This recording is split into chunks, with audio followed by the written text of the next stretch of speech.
es decir, la administración pública vertical, el decisionismo a partir del principio de jerarquía. Ese es el modelo de la administración pública que prevaleció alrededor del mundo hasta finales de los años 70s, 80s. ¿Okay? Con la forma económico-política y el modelo y el paradigma que cambió alrededor del mundo, lo que empezó a generarse ahora fue un modelo de gestión estratégica y política pública, es decir, son tres grandes rubros en los que podemos dividir o segmentar la historia de la administración en términos globales. Administración pública burocrática, que después transitó a un modelo que se conoce como la nueva gestión pública. Y hoy en día el modelo que está vigente en las administraciones públicas globales es el modelo de la gobernanza. ¿Ok? Entonces dividimos el espacio-tiempo en tres grandes rubros. Administración pública burocrática, nueva gestión pública o nueva gerencia pública y la gobernanza. Los modelos desarrollados hoy en día, los países desarrollados hoy en día, todos se rigen por el modelo de gobernanza. ¿Ok? Ahorita vamos a ver cada uno de ellos qué significa. La administración pública burocrática, primero, se rige por el principio de jerarquía administrativa. Lo que dice el titular es lo que se cumple sin excepción alguna. Es lo que caracteriza los modelos de secretarías de Estado. Es lo que ocurre en ámbitos, no sé si lo conozcan, seguramente sí, el clásico no me voy hasta que mi jefe se vaya, aunque ya haya dejado de trabajar y que haya terminado todo lo que tenía que hacer. Esa es la administración pública burocrática. Oye, pero si ya acabé, sí, pero el jefe no se ha ido todavía. ¿Cómo me voy a ir yo? Esa es la administración pública burocrática, principio de jerarquía administrativa. ¿De acuerdo? Y si te vas antes, pues ¿de qué privilegios gozas? ¿Por qué? Si tú acabas de entrar, yo también tengo cosas que hacer. ¿De acuerdo? Entonces, vamos a decir que la productividad en términos administrativos se evalúa en función de las horas que estás en la oficina. ¿Ok? Lo que este concepto que en el argot, vamos a decirle, de las oficinas se dice horas pompa, ¿no? ¿Cuánto tiempo me quedé sentado esperando hasta que me dijeran que ya me podía ir? Todos lo hemos vivido, incluso en organizaciones y en despachos. Yo donde trabajaba antes, en el despacho donde estuve casi 10 años, pues yo sí era un rebelde, la verdad, entonces yo me iba. Yo ya acabé, ¿para qué me voy a quedar? Y si me llamaban, pues me decían, ¿dónde estás? No, pues ya me fui. ¿Por qué te fuiste? Pues porque ya acabé. ¿Qué me iban a decir? Regrésate. Pues no. Pero bueno, así funciona. Es parte de una cultura de administración que existe. ¿Ok? Otra característica. Las decisiones se toman de forma ascendente, descendente. Todo se rige por el principio de autoridad. Entonces, si el titular dice negro, todos somos negro. Si el titular dice blanco, todos somos blanco. ¿Ok? Ese modelo es lo que se conoce como el Estado redentor, que tiene que ver con la lógica de las relaciones verticales. ¿Ok? ¿Qué implica ese modelo? Pues que no hay apertura a una forma de resolver problemas que no sea específica y concretamente lo que el titular o quien ejerce el poder decida que es lo mejor. Entonces aparecen características propias de la administración pública burocrática. La voluntad política. Esa que todos responsabilizamos por la falta de resolver problemas es que no hay voluntad política. Es propia de las administraciones públicas burocráticas. ¿Ok? Ese modelo implica entonces un principio de obediencia, de subordinación, de cero apertura a la crítica, donde no existe la posibilidad de deliberación. ¿Dónde creen ustedes que estos modelos tienen cabida? ¿Estados democráticos o antidemocráticos? Antidemocráticos. Cuéntenme. ¿Eso es característico democrático o de lo antidemocrático? Antidemocrático. En los dos. ¿Quién dijo de los dos? ¿Quién dijo de los dos? Cuéntame. A ver, cuéntame por qué, María de Lourdes. A ver, ¿por qué de los dos? Porque en mi humilde experiencia en servicio público o en la parte privada también continúa pasando. Ah, no, claro, o sea, no estamos diciendo que no esté pasando. La pregunta es, ¿ese modelo dónde tiene característica de Debería ser en el antidemocrático. pero pasa en el democrático también? Sí. Entonces hay que preguntarnos si sí estamos en un contexto democrático. A partir de lo que les estoy diciendo, ¿eh? No lo digo yo, por favor, no vayan a decir, es que Uvalle lo dijo, porque aparte si dicen Uvalle, puede ser que le peguen a otro Uvalle que no soy yo, y entonces ahí se me puede regañar a mí, y va a decir, oye, ¿usted por qué está diciendo esas cosas? Pero lo dice Luis Aguilar en un libro que se llama La hechura de las políticas públicas, ¿ok?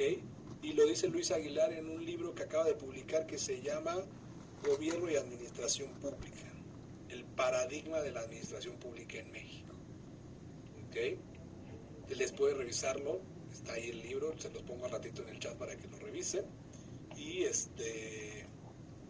con eso ustedes van a ir viendo cómo está segmentada la historia de la administración pública en México, ¿ok? Entonces eso se rige por el principio de obediencia, por el principio de jerarquía, por el principio de relaciones verticales, por el principio de decisionismo y voluntarismo político, por el principio de la centralización. La administración pública burocrática tiende a la centralidad administrativa. ¿Ok? Entonces, básicamente todo funciona a partir de lo que una persona o un grupo de personas, mucho a la idea de Robert Michels, que ustedes ya leyeron, decide. Y el cuerpo burocrático empieza a generar también una relación de tensión institucional. Porque lo que dice el titular, pues tiene que ir siendo aterrizado a los procesos de operación administrativa. Y aquí aparecen algunos ejemplos que la historia nos ha puesto para entender qué pasa cuando hay un distanciamiento de la burocracia con la forma de gobierno o los ideales de gobierno que plantea el titular de la administración. Weber, en su libro ¿Qué es la burocracia?, estableció una forma de entender cuáles son los problemas de la estructura administrativa descontrolada. ¿Y qué es lo que hace? Algunos ejemplos de comportamientos burocráticos en los que las instrucciones del monarca no eran debidamente acatadas porque no concordaban con los intereses de la burocracia. ¿Ok? En las instituciones de gobierno, quienes han tenido experiencia, ¿qué es lo que siempre aparece? Y podemos hacer todo siempre y cuando no toque los intereses de ¿quién? Del sindicato. Porque si el sindicato aparece, yo me quedo sin herramientas para poder gestionar. Weber, cuando plantea este estudio, este análisis, plantea algunos ejemplos históricos de qué pasa cuando hay una desarticulación de la burocracia con los intereses del titular de la administración. Los decretos de Federico el Grande acerca de la abolición de la servidumbre fueron desviados de su trámite ejecutivo en virtud de que el aparato oficial sencillamente los ignoró porque consideró que eran ideas de un aficionado. Ojo con el poder de la burocracia. Las decisiones de gobierno no son absolutamente nada si la burocracia no las ejerce. Y entonces, en los modelos propios de administración pública burocrática, la característica tiene que ver con que tarde o temprano va a haber una tensión entre lo que el gobierno plantea y lo que la burocracia entiende o quiere entender. Y eso se vuelve tarde o temprano un problema de acción de gobierno. Otro caso en este mismo texto weberiano de qué es la burocracia. El zar ruso del antiguo régimen raramente conseguía realizar de un modo permanente lo que no fuera del agrado de la burocracia, porque se entendía que podía comprometer los intereses propios de los operadores de ese antiguo régimen. Y esto implica entonces comprender que la propia burocracia es un poder dentro del Estado. Por su dimensión y por su trascendencia, implica la posibilidad de que se ejerza como un contrapeso a cualquier función que se desarrolle dentro de una órbita estatal. Entonces, este modelo de administración pública burocrática pues tuvo vigencia cuando la lógica del Estado era vertical, decisionista, cerrada a la deliberación y que no existían procesos de evaluación que permitieran ampliar estos horizontes. ¿Ok? Entonces, este modelo burocrático se agotó a nivel mundial. Aparecen entonces dos líderes políticos que traen escuelas económicas también diferentes. Una de ellas es Margaret Thatcher en Reino Unido y otro de ellos es Ronald Reagan en Estados Unidos. ¿De acuerdo? Estos dos personajes, además de que tienen una visión de que el Estado no debe formar parte de la vida económica, sino que el Estado más bien tiene que ejercer un papel eminentemente como regulador de la actividad económica, también tienen una idea diferente de cómo se debe ejercer la administración. Y en esta idea distinta de ejercer la administración, creo que tiene ahí alguien prendido su micrófono, creo que es usted, contador, que se dejó prendido su micrófono. En esa idea diferente que tienen tanto Reagan como Margaret Thatcher de los ejercicios de administración, aparece la lógica de nueva gestión pública o del nuevo gerencialismo público, que justamente tiene como contexto a la globalización, que implica, ojo, fortalecimiento de los poderes locales, en términos federales, y de los poderes autónomos. El límite de la racionalidad a priorística, es decir, vamos a resolver los problemas con base en lo que yo considero que se debe hacer. No. Necesitamos tomar las decisiones que tienden a afectar los intereses administrativos y de acción de gobierno con base en evidencia. Todo lo que tiene que ver con decisión administrativo de política pública se debe tomar con base en evidencia. ¿Qué elementos tengo yo para advertir que puedo hacerle frente a esta problemática? ¿Con qué datos cuento? ¿Con qué elementos tengo? Y no solamente lo digo porque así lo pienso yo.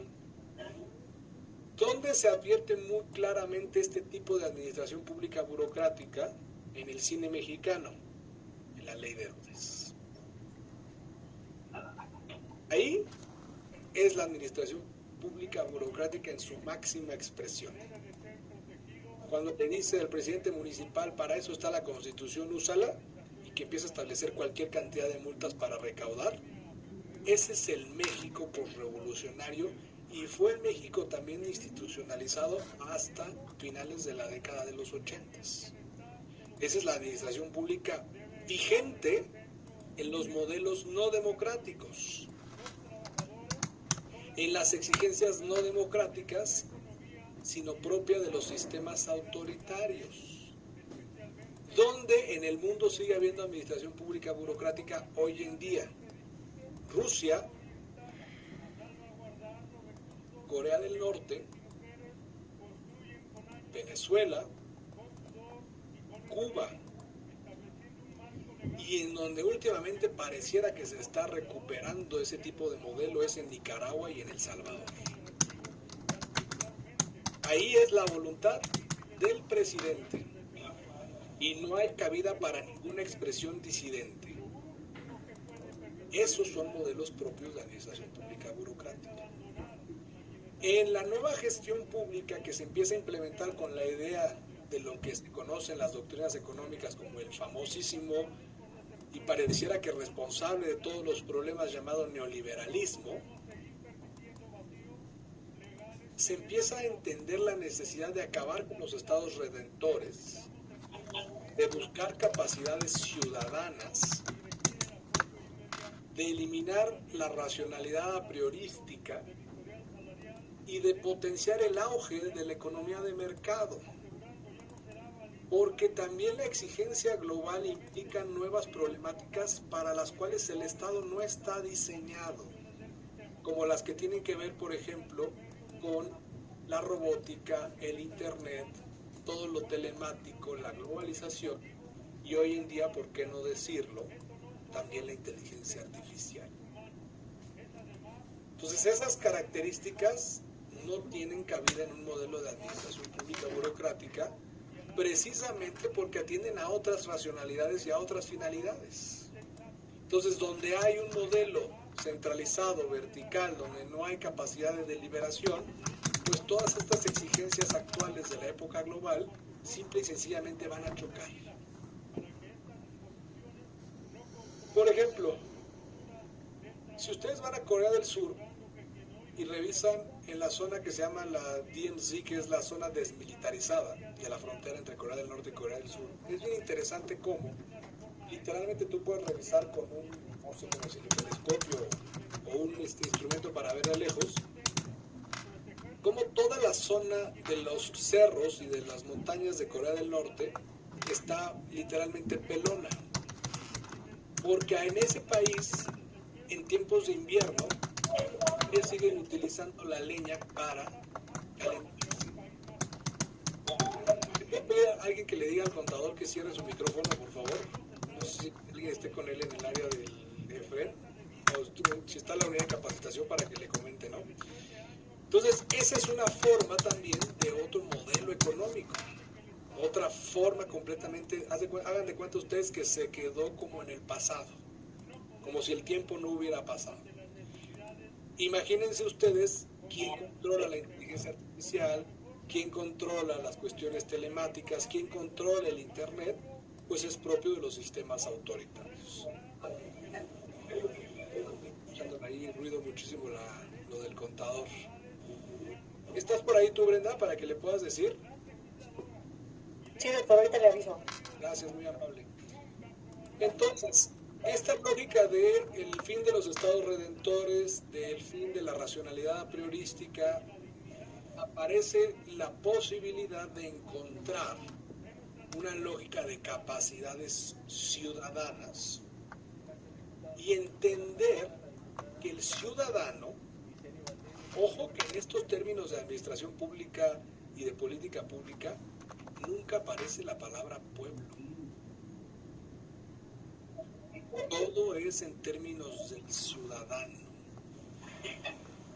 Los autores, la doctrina y la forma de entender la resolución de los problemas públicos siempre utiliza la voz ciudadana. Por ejemplo, ciudadanía digital. Nunca van a ver ustedes que digan pueblo digital,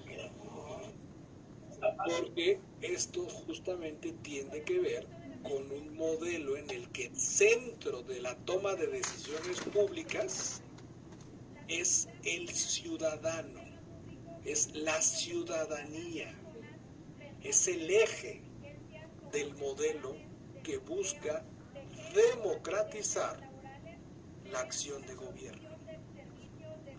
Entonces, fíjense cómo todo empieza a tener sentido, porque la lógica de los estados más desarrollados es capaz de olvidarse, entre comillas, de una expresión que es multicitada en contextos no democráticos. La voz, pueblo. Y eso implica también una forma distinta de ejercer la acción de gobierno. En esta tesitura, justamente, aparece el concepto de qué es una política pública. Ustedes son... ¿Cuántos módulos llevan ya?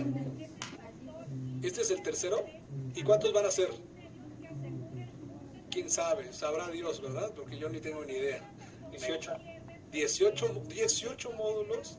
Va a estar buena esta maestría, ¿eh? Estaría divertidísimo que les volviera a dar clase, ¿verdad? Imagínate. 12. Yo firmé por 12. 12, bueno, 18 o 12 módulos. Vamos a decir que en un año, 2 años. Bueno, ya llevan 3 con este. ¿Qué es una política pública? Ya a estas alturas ya lo deberían saber. Cuéntenme. ¿Qué se les ocurre que es? ¿O qué no es una política pública? Cuéntenme. Lo que sea, no pasa nada. Y si no saben todavía, para eso están aquí, para aprender. A ver, ¿qué es una política pública? Me puede decir, no tengo idea, profesor. Una acción de gobierno. Una acción de gobierno. Ya me acordé de ti, tú eres la que estudiaste administración pública, ¿verdad? Tú tienes valor adquirido. Una acción de gobierno. Muy bien. ¿Qué es lo que distingue a la política pública de la administración pública? Por ejemplo, tú fuiste la que dijo la otra vez que en la carrera te dijeron que la administración pública es el gobierno en acción, ¿no? Sí.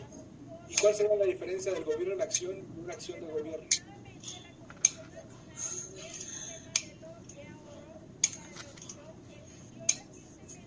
Pues ya la política es como un programa más implementado, más diseñado. No sé, qué involucra pues el diseño, la ejecución y la implementación. Puede ser, o sea, no es que esté mal, sino que hay que ver ahí, porque en la administración pública también hay diseño y también hay implementación. ¿Ok? Entonces, aquí lo que se trata es de entender cuál es la lógica que hace diferente al decisionismo en la administración pública del decisionismo en la política pública. ¿Un problema social? Un problema social. La administración pública también resuelve problemas sociales. ¿Estamos de acuerdo?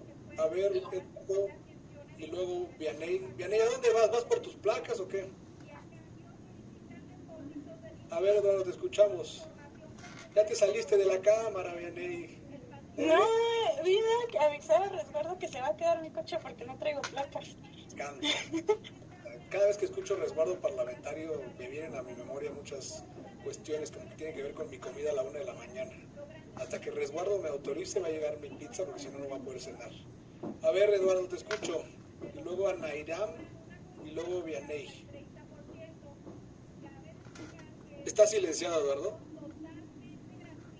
O no está silenciado, sino que no te escucho. Sí, ahorita revisamos. A ver, Anairam. ¿Sí me escuchan? Sí, con eco, pero sí. Yo creo que ya. Ya. Ok. Pues yo siento que lo que distingue a la política pública de la administración sería el enfoque y el momento en que interviene, por ejemplo, el gobierno en el proceso gubernamental. Como en términos más sencillos podría ser el qué y el para qué. O sea, la política se refiere a la toma de decisiones pues estratégicas que se quiere lograr, con qué objetivos y sobre todo el contexto. Están dando opinión de Y la los administración políticos. pública pues se encarga de ejecutar esas decisiones.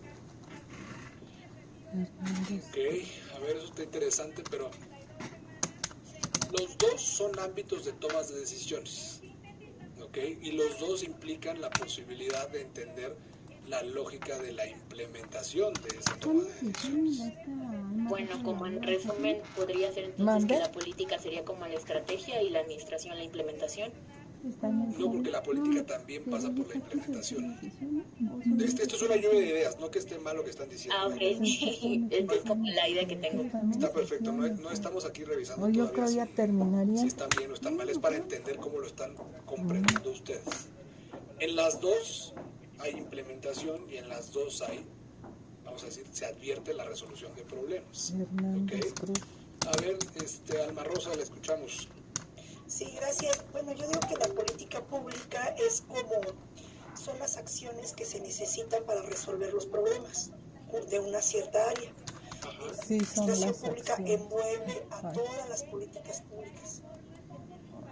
Ok, ahí está interesante porque una de las características que habíamos platicado justamente es que la administración pública solo se circunscribe al Ejecutivo. ¿Ok? Mientras que la política pública sí se sale de la división, vamos a decir, clásica de que solo el Ejecutivo ejerce administración pública. Eso es quizá la característica más importante con la que quiero que se quede. Administración pública solo es del Ejecutivo. Política pública sí pueden intervenir e incluso intervienen otras funciones estatales. Por ejemplo, en la primera clase les dije, las políticas públicas, más bien las normas jurídicas son las políticas públicas institucionalizadas. Ahí interviene la función legislativa. Porque advierto entonces que además de que hay un diseño de un programa o de un problema público, lo voy a regular, lo voy a normar a partir de una institucionalidad que se caracteriza por un conjunto de reglas. Cuando hablamos de instituciones, nos referimos a un conjunto de reglas. Reglas que en una democracia constitucional nos son dadas en términos de la actividad legislativa. ¿Ok? Entonces, una primera diferencia que existe entre la administración pública y la política pública es el ámbito de aplicación. En la administración pública solamente interviene la función ejecutiva.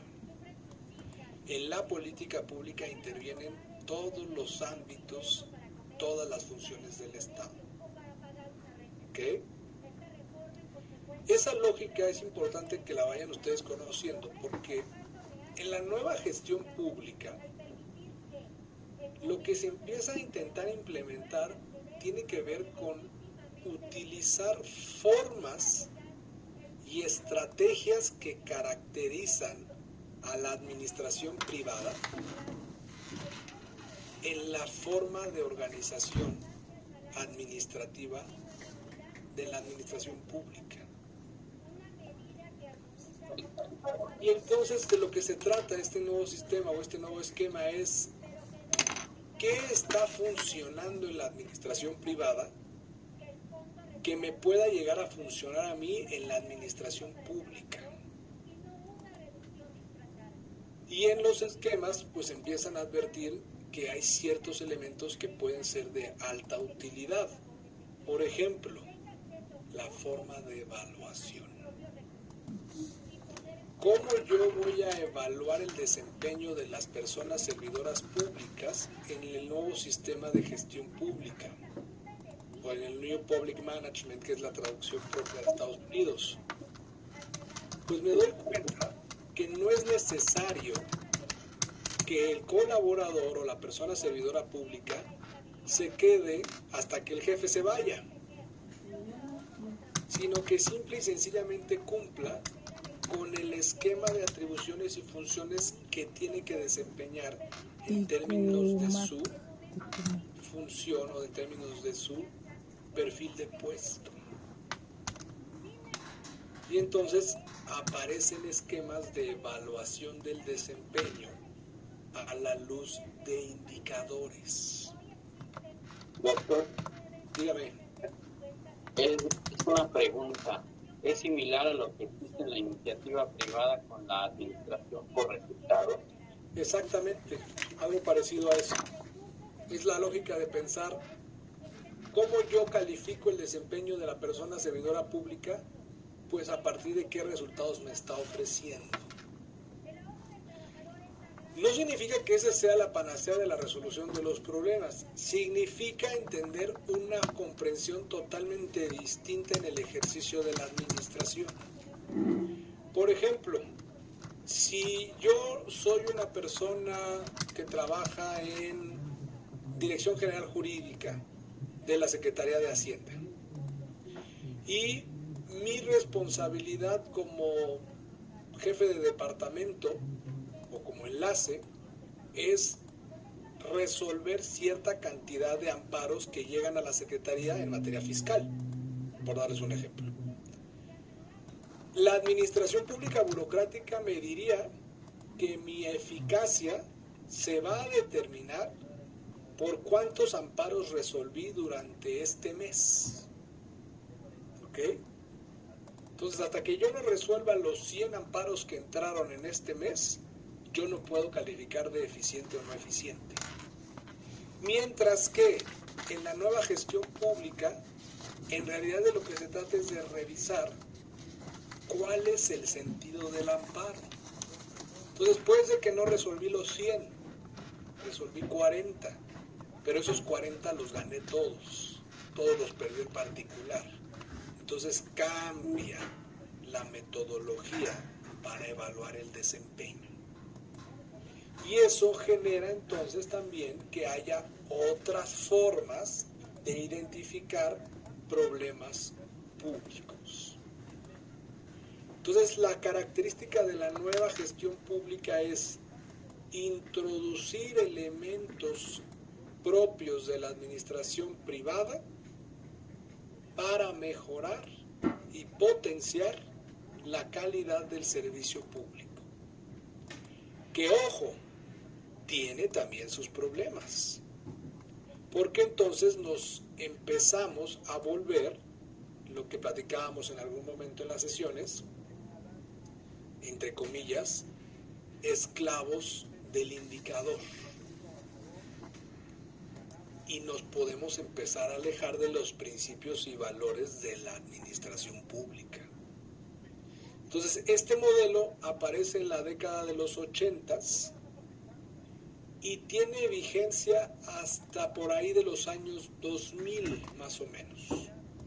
20 o 30 años que tuvo vigencia alrededor del mundo, con el cual aparece entonces el modelo de la gobernanza.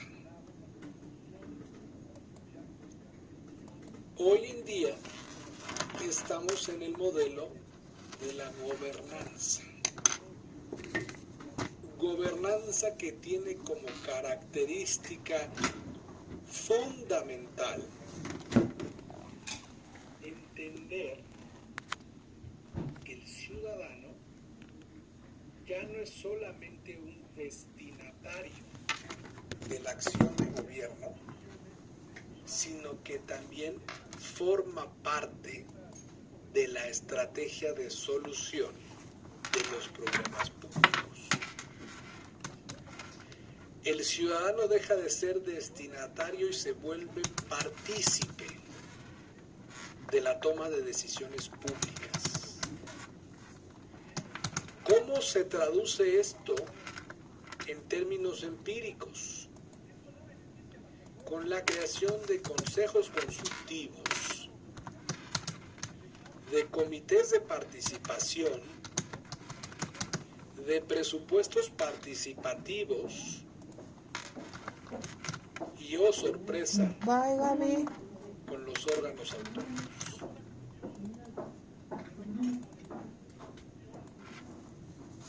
Los órganos autónomos tienen en sus diseños institucionales consejos ciudadanos o consejos consultivos que están integrados por personas de la sociedad civil y que fungen como elementos para orientar la toma de decisiones de los órganos autónomos a la luz de los principios y valores de la ciudadanía.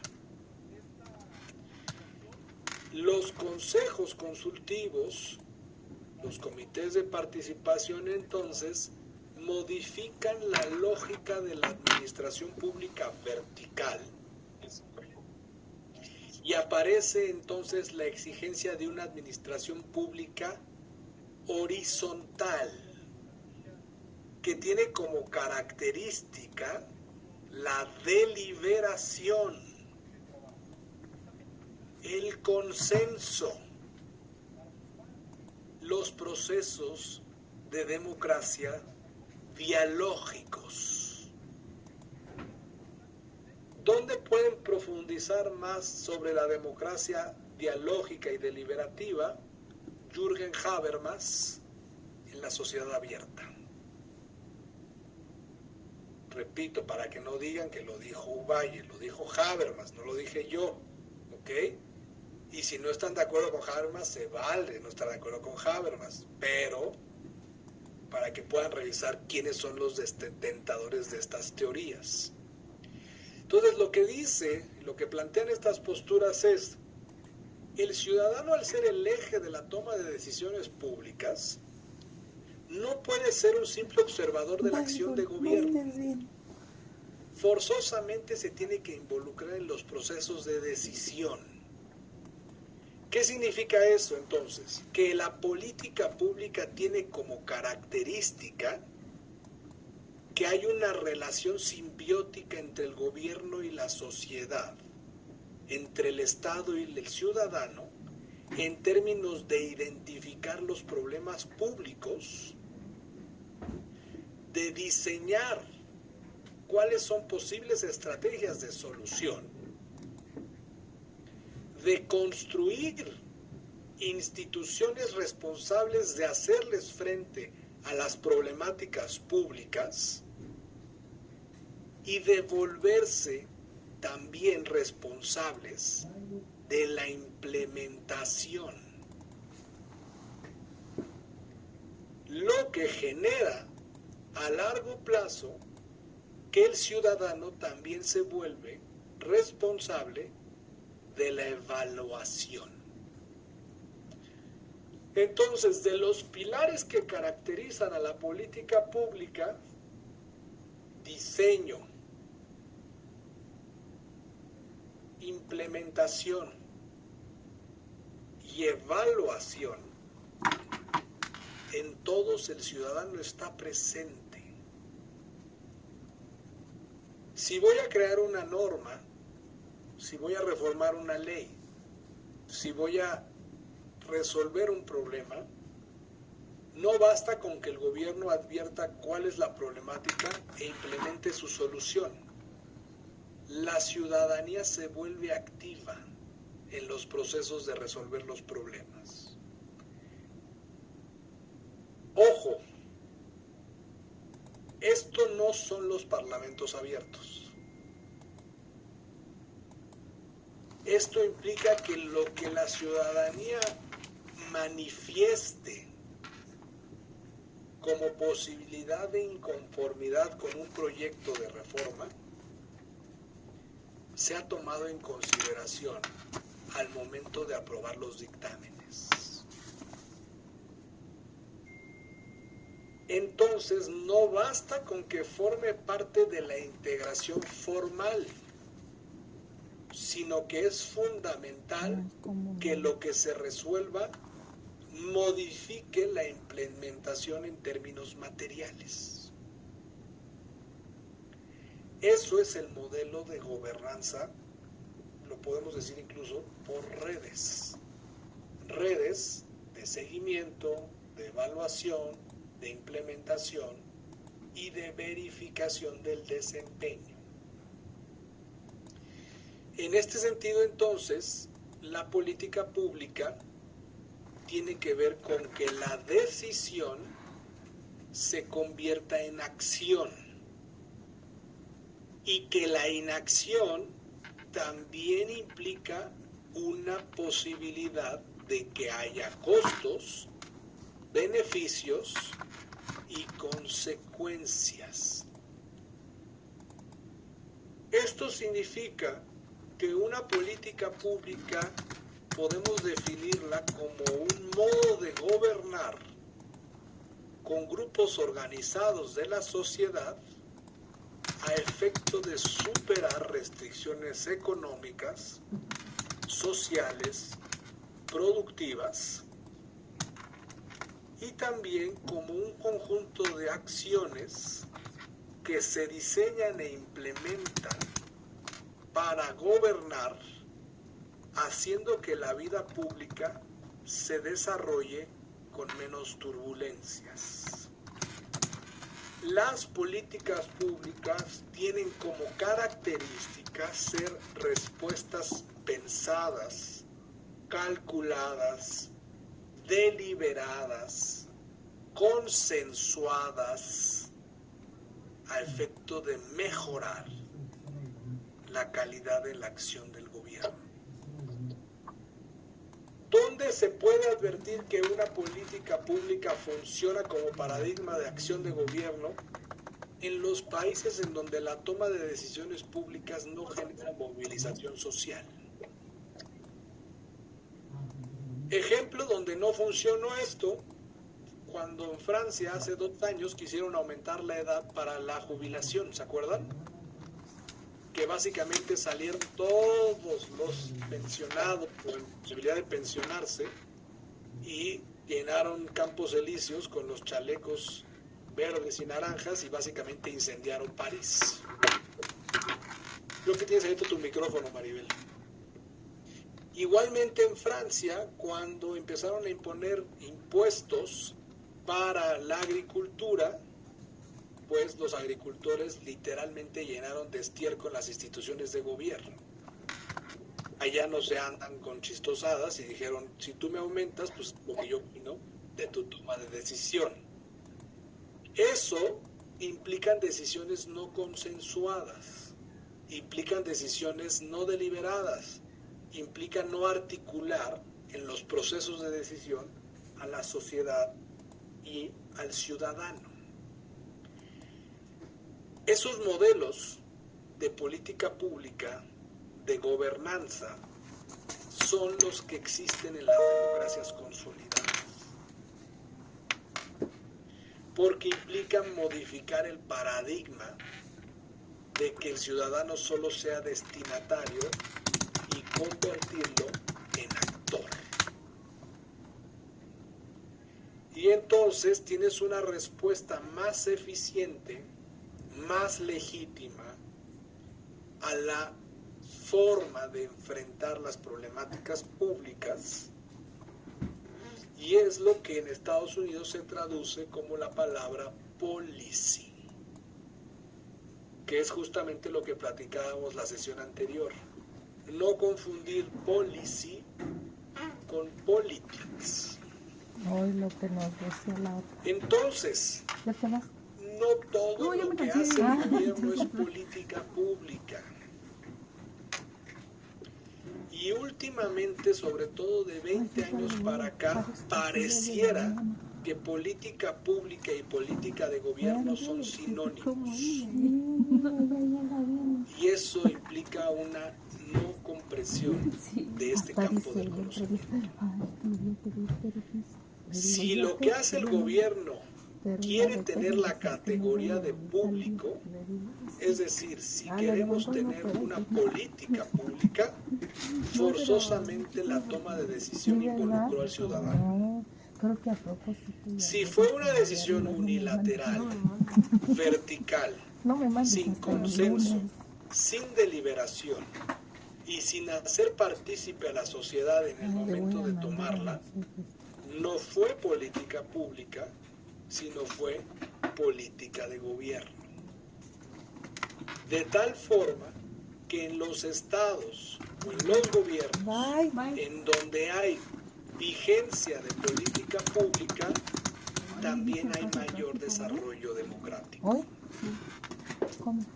Por el contrario, en los estados donde la característica dijo es que sí, la que última hay más tramo de- políticas de lo gobierno verás. que políticas públicas, entonces hay menos desarrollo democrático.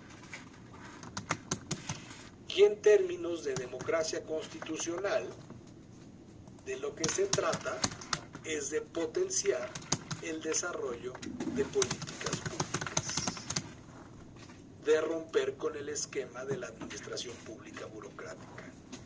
Y sí utilizar los paradigmas de la nueva gestión pública, pero con la reserva y distinción de que son ámbitos de competencia distintos. La administración privada tiene como fin principal el lucro. La administración pública tiene como fin principal el bien común. Entonces, hay que utilizar lo que nos sirve de la administración privada para mejorar la calidad y eficientar los procesos de decisión administrativa, pero hasta ahí. El modelo que se debe privilegiar es el modelo de la gobernanza. Gobernanza implica desarrollo democrático, implica toma de decisiones deliberadas, implica construcción de consensos en los espacios legislativos, implica toma de decisiones a partir del involucramiento de las minorías. Si las minorías tienen espacio de deliberación legislativa, entonces también tienen espacio en la toma de decisiones públicas. Y eso convierte a las políticas públicas en una forma de gobierno más legítima. No confundir tampoco legitimidad con popularidad. Son formas de evaluación totalmente distintas. Por ejemplo, en términos de administración pública, ¿qué es más importante? ¿Que un líder político sea popular o que sea eficiente? Eficiente. Que sea eficiente. Eficiente. En términos de conservación del poder, Pero yo, perdón, profe, pero yo creo que un actor político que sea eficiente va a tener popularidad, ¿no? Ajá. No creo que sea al revés. es que el problema es que el indicador de eficiencia implica que sea capaz de resolver problemas. Entonces, en términos de un análisis de administración pública y de que estemos potenciando eficacia administrativa, por ejemplo, si nosotros nos vamos a voltear a Rusia, ¿Rusia es una democracia? No. Es una forma de gobierno con sesgos y rasgos autoritarios, pero que es muy eficiente. Casi no hay inseguridad, por ejemplo, en esa rubro. ¿Su líder político es popular? No. Pero es eficiente. Como no gana un montón de elecciones, Imagínese que gana tantas elecciones que todos sus opositores terminan en la cárcel o muertos, ¿no? Entonces, ahí hay que tener mucho cuidado porque políticamente la popularidad importa. Pero para efectos de la maestría que están estudiando, lo que nos debe preocupar no es la popularidad política, sino la eficiencia administrativa. Y eso genera entonces que la evaluación del desempeño tenga que ser forzosamente sobre la base de qué tanto se resolvieron los problemas públicos o no. Por eso los indicadores de política pública no tienen nada que ver con la popularidad. Tienen todo que ver con la eficacia. Si hay pobreza, ¿qué tanto se disminuyó? Si hay acceso a los servicios de salud, ¿qué tanto se disminuyó o aumentó? Si hay desarrollo económico, ¿qué tanto se desarrolló o no se desarrolló? Si hay problemas de analfabetismo, ¿qué tanto se erradicó o no se erradicó? la política pública tiende a la evaluación del desempeño en términos de la eficacia para resolver problemas. Por eso es un modelo que caracteriza a las democracias constitucionales más avanzadas. Mientras que en los modelos de administración pública burocrática, la preocupación es más tendiente a la popularidad. Con cuidado tú también. Porque la popularidad puede ser política. Oye, yo tengo un líder muy popular. Perfecto. ¿Y cómo están los problemas públicos? Eso es lo que hay que revisar. ¿Ok? Entonces, este modelo lo que permite es entender la lógica de la democracia constitucional a la luz de la capacidad de resolver problemas públicos. Porque de lo que se trata es precisamente de eficientar los procesos de toma de decisiones, pero también de volverlos más democráticos a la luz de involucrar al ciudadano en los procesos de deliberación.